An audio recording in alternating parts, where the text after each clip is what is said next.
గణేశాయ కాండద్వయోపాధ్యాయ కర్మ బ్రహ్మస్వరూపిణే స్వర్గాపవర్గరూపాయ యజ్ఞేశాయ నమో నమః. శ్రీ గురుభ్యో నమః. బ్రహ్మశ్రీ గండిపూరి సదాశివ గణపతి స్వామివాసులు గారు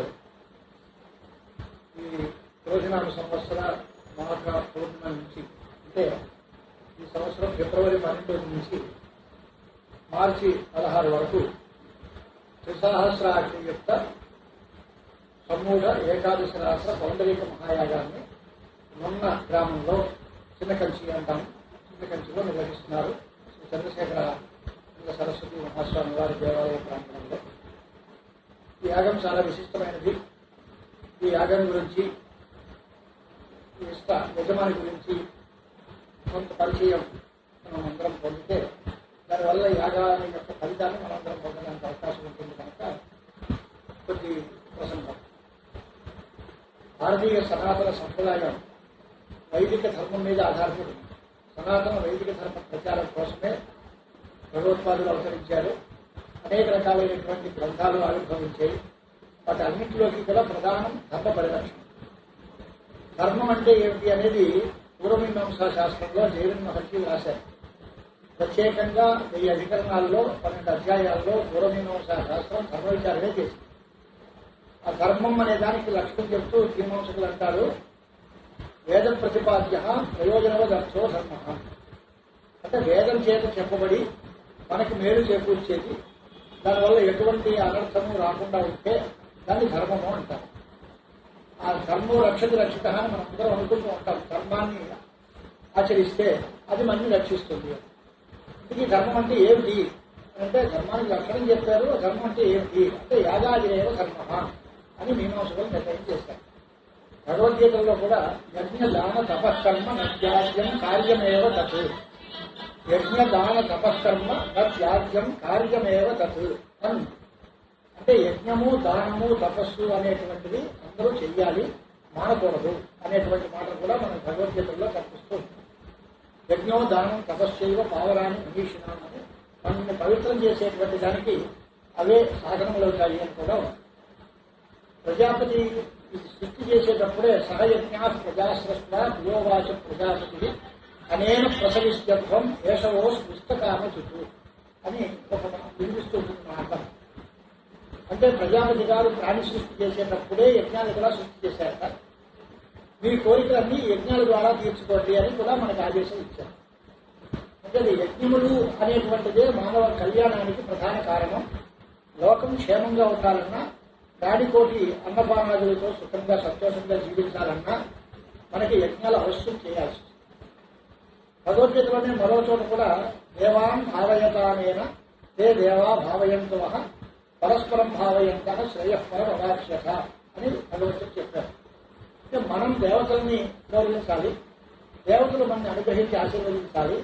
ఇలా ఒకళ్ళకొకళ్ళు ఉపకారం చేసుకుంటూ శ్రేయస్సును పొందండి అనేటువంటి మాట భగవంతుడి యొక్క ఉపదేశం. అంటే ఈ క్రమంలో యజ్ఞములు అనేది చాలా అవసరం, చాలా గొప్పది. లోకానికి అందరికీ యజ్ఞాల వల్లే క్షేమం కలుగుతుంది అనేటువంటి మాట మనం స్పష్టంగా విశ్లేషించాం.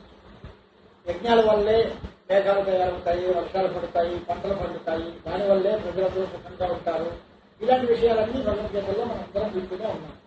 యజ్ఞాలు చాలా గొప్పది. కానీ ఆ వేదంలో చెప్పినటువంటి యజ్ఞాలు చేయడానికి ఎన్నో అధికారాలు కావాలి, ఎంతో అర్హత కావాలి. ఈ మధ్య ఒకసారి కంచి కామపల్లి పీఠాధిపతుల సభలో చెప్తూ భారతదేశం జనాభా 150 కోట్లు సుమారు ఉన్నారు. కానీ ఆయుధాలను లెక్క పెడితే 150 మంది కూడా దొరకట్లేదు. 1 కోటి మందికి ఒక ఆయుధాన్ని కూడా దొరకడం కష్టమవుతోంది. కాబట్టి వీళ్ళని పరిరక్షించుకోవడం, యాగాల్ని నిర్వహించడం, యాగాల్ని ప్రోత్సహించడం, యాగాలు చేసేటువంటి వాళ్ళకి సహకరించడం, ఇదంతా సమాజం తాలూకు కర్తవ్యం అని మనకి ఉద్బోధం చేశారు. అలాంటి యజ్ఞయాగాదులు నిర్వహించే ఆయుధాన్ని కుటుంబాలు చాలా అరుదుగా ఉన్నా ఆంధ్రదేశంలో కొన్ని కుటుంబాలు మన అదృష్టం కొద్ది ఇంకా ఆ అగ్నిపాసన చేస్తూ మన అందరినీ ఆశీర్వదిస్తున్నారు. అలాంటి కుటుంబాల్లో ఎందుకూరి వారి కుటుంబం, శ్రోత్రియ బ్రాహ్మణ కుటుంబం చాలా గొప్పది, చాలా పండితుల యొక్క కుటుంబం. వెందుకూరి వారిలో వెందుకూరి నరసింహశాస్త్రి గారని పెద్దలు మహా వేదాంత పండితులు ఉండేవారు.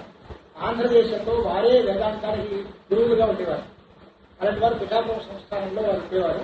అది వారి కుటుంబాల్లోనే వెందుకూరి అగ్నిహోత్రయాదులు గారు, వారి సోదరులు అందరూ కూడా పెద్ద పెద్ద వేద పండితులు, సౌద విజ్ఞానం సంపన్నులు, వేదాంత విజ్ఞానం సంపన్నులు, అనేక యజ్ఞయాగాదులు చేసినటువంటి వారు, పౌండరీకాంత క్రతువులు చేసిన వారు, వాళ్ళకి చేయించిన వారు, షట్కర్మ నిరతులు అని అంటూ ఉంటాం మన బ్రాహ్మణులు. యజన యాజనాలు, అధ్యయన అధ్యాపనాలు, దాన ప్రతిగ్రహాలు, ఈ 6 కర్మల్లోనూ మరి నిష్ఠగా ఉన్నటువంటి వాళ్ళకి షట్కర్మ నిరతులైన శ్రోత్రియ బ్రాహ్మణులు అంటారు. అలాంటి శ్రోత్రియ బ్రాహ్మణ కుటుంబంలో మన వెందుకూరి సదాశివ సర్పాటి గారు పుట్టారు. వారి తాతగారులాగా అన్ని క్రతువులు చేయాలనేటువంటి ఒక సంకల్పం చిన్న వయసులోనే ఆయనకు వచ్చింది. ఈయన ఘనాంకం అధ్యయనం చేశారు. కృష్ణయజుర్వేద కైత్రీ శాఖలో మంచి ఘనపాటి సోమయాగం చేశారు. శ్రౌతం చెప్పుకున్నారు. వెంకటశాస్త్రి గారికి పెద్ద వేదార్థ పండితులు ఉండేవారు. వారి దగ్గర వేద భాష్యం కూడా ఇంట్లో ఆరంభం వరకు మొత్తం భాగం అంతా సంగీత బ్రాహ్మణం అంతా కూడా వేద భాష్య అధ్యయనం చేశారు. ఇప్పుడు రాజమహేంద్రవరంలో ప్రసిద్ధిగాంచినటువంటి వేదశాస్త్ర పరిషత్తులో ఆయన పరీక్షాధికారులుగా కూడా ఉంటున్నారు. అలాంటి విద్యార్హత వీరి తండ్రులు, వీరి తాతలు అందరూ ఆహితాగ్నులు, వేదవేత్తలు, ఘనపాటులు, యజ్ఞాలు చేసినటువంటి వారు. అలాంటి మంచి కుటుంబంలో, శ్రోత్రియ కుటుంబంలో పుట్టినటువంటి సదాశివ ఘనపాటి గారు ఈ పౌండరీక క్రతువు చేయడానికి అన్ని విధాల అర్హులు. దీనిలో వేదం చెప్పినటువంటి సంస్కారాలన్నీ సకాలంలో ఎప్పుడు ఏ సంస్కారం పొందాలో అటువంటి సంస్కారాలు పొందిన వాళ్ళు, అధ్యయనం చేసినటువంటి వాళ్ళు, ఆ వేదాంతం తెలిసినటువంటి వారు దీనికి ముఖ్యమైన అర్హతలు సంపాదించుకుంటారు అని మనకి మీమాంసలో యజ్ఞాలు చేయడానికి గల అర్హతలు చెప్తారు. ఆ యజ్ఞానికి వచ్చేటువంటి ఋత్విగ్గణం కూడా అటువంటి లక్షణాలు కలిగిన వాళ్ళు, నియమాలతో జీవించేవాళ్ళు, అన్ని సంస్కారాలు యథాకాలం యథాశాస్త్రీయంగా జరిగినటువంటి వాళ్ళు. అలాంటి ఋత్విక సంపద దొరకడం కష్టం. యాగం చేయడానికి చాలా వ్యయ ప్రయాసంతో కూడిన వ్యవహారం. అందులో ఇప్పుడు సంకల్పించిన యాగం చాలా గొప్పది, చాలా ప్రశస్తమైన యాగం. దీని పేరు విశాహస్రాగ్ని యొక్క సమూఢ ఏకాదశ రాత్ర పౌండరీక మహాయాగం. అంటే దీనిలో 2 భాగాలు. త్రిసహస్ర అగ్ని చయనం అంటే 3000 ఇష్టకోపదానాలు చేస్తారు. దాని మీద నమ్మక చమకాలతో అభిషేకం, అది ఒక ప్రక్రియ. తర్వాత ఏకాదశి రాత్ర పౌండరీకం అనేటువంటిది 11 రోజులు శుత్యాహస్సులతో జరిగేటువంటి కార్యక్రమం. ఇది మొత్తం సుమారు 34 రోజులు లెక్కకొస్తుంది. ఫిబ్రవరి 12 నుంచి మార్చి 16 వరకు జరిగేటువంటి ఈ కార్యక్రమం. దీంట్లో చాలా విశేషమైనటువంటిది ఏంటి అంటే, ఇన్ని రోజులు దీక్షలతో ఉండటం యజమానులకు చాలా కష్టం, చాలా వ్యయం అవుతుంది. దీనిలో దక్షిణ భాగంగా చెప్పాలి అంటే 10,000 ఆవులు దానం చేయాలి అని చెప్తారు. సాంఖ్య బ్రాహ్మణంలోనూ ఆపస్తంభ శ్రవణ సూత్రంలోనూ కూడా ఈ ఏకాదశి రాత్రి పౌండరీక మహాయాగం గురించి చెప్తారు. ఆ విధంగా బహు దక్షిణ 10,000 గోవులు దక్షిణగా ఉంటుంది. కాలమానాన్ని బట్టి కానీ 10,000 ఆవులు బదులు కనీసం 10,000 బదులు 1000 గోవులైనా దానం చేయాలి. గోవులు దానం చేయకపోయినా మూల్యాన్ని దక్షిణగానైనా దానం చేయాలి. చాలా ప్రయాసతో కూడిన కార్యక్రమం. ఇది ఎందుకు చేయడం అంటే, ఇలాంటి యాగాలు చేస్తేనే లోకానికి క్షేమం కలుగుతుంది. దానిలో ఒక మాట మనం గుర్తుపెట్టుకోవాలి, చేయడానికి అధికారులు చాలా తక్కువ మంది. అది వాళ్ళు చేస్తూ ఉంటే వాళ్ళకి సహకరించడానికి మనందరం కోట్లాది మంది ఉన్నాం. కర్త కారయిత చేయవ ప్రేరకశ్చ అనుమోదక సుకృతే దుష్కృతే చేయవ చత్వార సమభాగిన అని శాస్త్రం. చేసే అర్హత గల వాళ్ళు కొంతమంది అయినా దానికి సహకరించడం, ప్రోత్సహించడం, దాన్ని కాస్త ఆమోదించి అంగీకరించడం, దానికి ప్రచారం కల్పించడం, ఇలాంటి భాగాల్లో మనం పాల్గొంటున్నా మనం కూడా శ్రేయోపాఠంలో ఉంటాం. అందుచేత ఇలాంటి ధర్మ పరిరక్షణం సమాజానికి కర్తవ్యం. ముఖ్యంగా ఇలాంటి వాటిని ప్రచారం చేయడం కోసమే పీఠాధిపతులు, అనేక రకాలైనటువంటి సంస్థలు కూడా కృషి చేస్తూ ఉంటాయి. దాని అర్హత కలిగినటువంటి వాళ్ళు ఆ పని చేస్తూ ఉంటే సమాజం అంతా దానికి సహకరించాలి. దానివల్ల వచ్చే ఫలం లోకానికి అందరికీ తెలియదు, చేసిన వారికి ఒక్కరికే కాదు. ఇది అద్భుతమైనటువంటి యాగం, చాలా గొప్ప శ్రమతో కూడిన యాగం, చాలా అధికార సంపద కలిగినటువంటి యాగం. దీనిలో 11 రోజులు శుత్యాహస్సులు అంటే చాలా విశేషం. ఒక్కరోజు శుత్యాహస్సు కలిగిన యాగానికి యజ్ఞముని పేరు. ఆ అహీనక్రతువు అంటే అహర్గణ సాధ్య శుత్యాహక్రతువు అంటారు. దాన్ని క్రతువులు అంటే ఎక్కువ రోజులు శుత్యాహస్సులు ఉంటే దాన్ని క్రతువులు అంటారు. దీంట్లో ఇది సమూఢ పౌండరీక యాగం అని పేరు అవుతుంది. సమూఢము యోఢము అనే దానికి శాస్త్రీయమైన పరిభాష. అది మనందరికీ తెలియడం కష్టమవుతుంది. ఇంకా ప్రాతఃసవనం, మధ్యంతర సవనం, ఉత్తమ సవనం మూడింటిలో గాయత్రి ఛందస్సులు యథాక్రమంగా వినియోగిస్తే దానికి ఒక భాగం. అది కాస్త ఛందస్సులు అటు ఇటుగా అంటే మూడవది మొదటికి రెండోది అలా చొప్పున ఛందస్సుల యొక్క వైపరీత్యాన్ని బట్టి చూస్తే అది వ్యూఢం. ఇది సమూఢం వ్యూఢ అనే వాటి శబ్దాలకు అర్థాలు. అది శాస్త్రీయ ప్రక్రియ కనుక జనసామాన్యానికి అందే విషయం కాదు. కానీ ఈ యాగం చాలా గొప్పది. పౌండరీకం, అశ్వమేధం ఇలాంటివన్నీ కూడా చాలా గొప్ప గొప్ప యాగాలని రామాయణంలో రామచంద్రమూర్తి కూడా ఇలాంటి యాగాలు చేశారని పురాణాల్లో మనకు కనిపిస్తూ ఉంటుంది. అశ్వమేధ యాగం చేసే అధికారం బ్రాహ్మణులకు లేదు. అంటే బ్రాహ్మణులు ఈ రోజుల్లో బ్రాహ్మణోత్తములు చేసేటువంటి ఉత్తమోత్తమ యాగం పౌండరీకం. అంతకంటే పెద్ద యాగం ఇప్పుడు మనకు అనుభవంలో లేదు. అలాంటి యాగం చేయడానికి అంతకు ముందు యాగాలన్నీ చేసి ఉండాలి. ఆ అర్థజ్ఞానం ఉండాలి, ఆ మంత్రాలన్నీ స్వాధీనంలో ఉండాలి, సరైన రుచిక సంపద ఉండాలి, దానికి తగిన అంగబలం అర్థబలం ఉండాలి, అన్ని రోజులు ఉపవాసంతో దీక్షతో చేసేటువంటి శారీరక బలం కూడా కావాలి. ఇన్ని లక్షణాలు కలిగినటువంటి సదాశివగణపాఠి గారు ఈ పౌండరీక యాగాన్ని సంకల్పించడం, అది కంచి పరమాచార్య అక్కడ సన్నిధానం, అక్కడ వారి దేవాలయం ఉంది చిన్న కంచిలో. అది విజయవాడకి సుమారు 10 కిలోమీటర్ల దూరంలో ఉంటుంది పుణ్యక్షేత్రం. దానిలో ఇదివరకు చాలా యాగాలు జరిగాయి. ఈ సదాశివగణపతి గారు కూడా అనేక యాగాలు అక్కడ చేశారు, చేయించారు కూడా. అలాంటి కార్యక్రమాల ద్వారా ఇక్కడ పౌండరీక యాగం చేయడం అనేది మనందరము కూడా చాలా హర్షించదగినటువంటి సన్నివేశం. దీని యొక్క కార్యక్రమాలు ఈ రోజుల్లో ఏ రోజులు ఏ కార్యక్రమాలు అవుతాయి అనేది ఒక విస్తృతమైనటువంటి ఒక పట్టిక ఉంది. దీని పక్కనే ఆ పట్టికను కూడా మీకు చూపించడం జరుగుతుంది. అది ఏ రోజు ఏ కార్యక్రమం జరుగుతుందో ఆ రోజున ఆ కార్యక్రమాల్లో పాల్పంచుకోవడం చాలా మనకి అందరికీ కూడా శ్రేయోదాయకమైన విషయం. చాలా అమూల్యమైనటువంటి కార్యక్రమం క్రతువులు. దానిలో మొదట 12వ తారీఖు వరకు ఒక భాగం, తర్వాత 19వ తారీఖు వరకు మరొక భాగం, తర్వాత శుద్ధాహస్సులు అనేది మరొక భాగం. ఈ రకంగా కార్యక్రమం ఉంటుంది. రోజువారీ కార్యక్రమాలన్నీ కూడా నేను చెప్తే అందరికీ గుర్తుండడం కష్టం కనుక అది ముద్రించి దీంట్లో మీకు అందరికీ దానిలో చూపించడం జరుగుతుంది. ఏ రోజు ఏ ఏ కార్యక్రమాలు, సంకల్పం దగ్గర నుంచి అవకాశం వరకు ఉండే కార్యక్రమాలు ఏ రోజున ఏం జరుగుతుంది అనేది ఒక పట్టికగా దీనిలో మనకందరికీ ప్రదర్శించడం జరుగుతుంది. ముఖ్యంగా మనం చేసేది ఏంటంటే ఇలాంటి సనాతన ధర్మ పరిరక్షణం ఆస్తికుల కర్తవ్యం. లోకక్షేమం కావాలి అనుకునేటువంటి వాళ్ళు మనమందరం ధర్మాన్ని నమ్ముతున్నాం, ధర్మాన్ని ఆచరించాలి. ఆ ధర్మాన్ని ఆచరించడానికి అందరికీ అర్హత లేదు.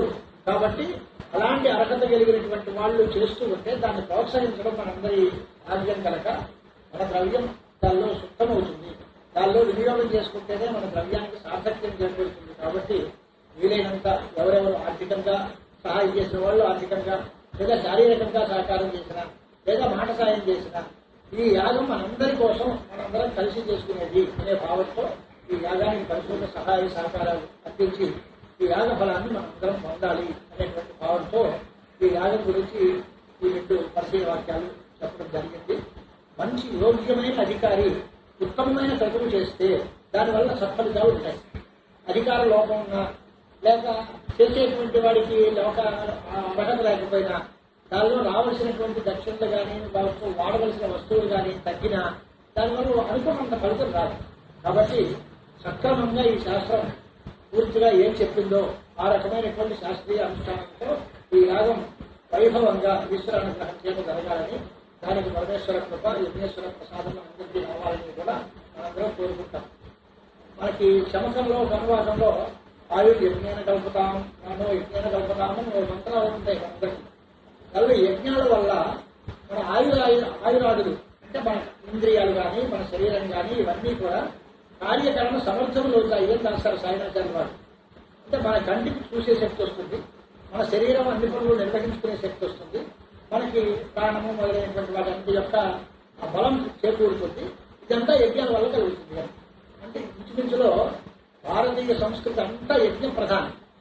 యజ్ఞాల వల్లే మనం అందరం అన్ని రకాల కోరికల్ని తీర్చుకోగలుగుతాం. అంచేత అనేన ప్రసవిష్టత్వం దేశవో స్పృష్ట కామజు అన్నమాట మనం బాగా గుర్తుపెట్టుకోవాలి. ఈ యజ్ఞాలు చేసినప్పుడే మన కోరికలు తీరుతాయి. భగవంతుడికి అనుగ్రహం మనం పొందాలన్నా, భగవంతుడికి తృప్తి కలగాలన్నా మనం ఈ యజ్ఞాలు అనుష్ఠానం తప్పకుండా చేయాలి. సంకల్పాల్లో కూడా శ్రీ మహావిష్ణు ప్రీతిని కామయమాన అని సంకల్పం చేస్తారు. ఈ యజ్ఞాలు చేస్తే దీనివల్ల వచ్చే లాభం ఏంటంటే నా కుటుంబం నా విష్ణు నా ఆరోగ్యం కాదు, మహావిష్ణువు ప్రీతి చెందాలి. ఒక చెట్టు మొదట్లో నీళ్లు పోస్తే చెట్టు బలంగా ఉంటే కాయలు కొమ్మలు రెమ్మలు అన్నీ బాగుంటాయి.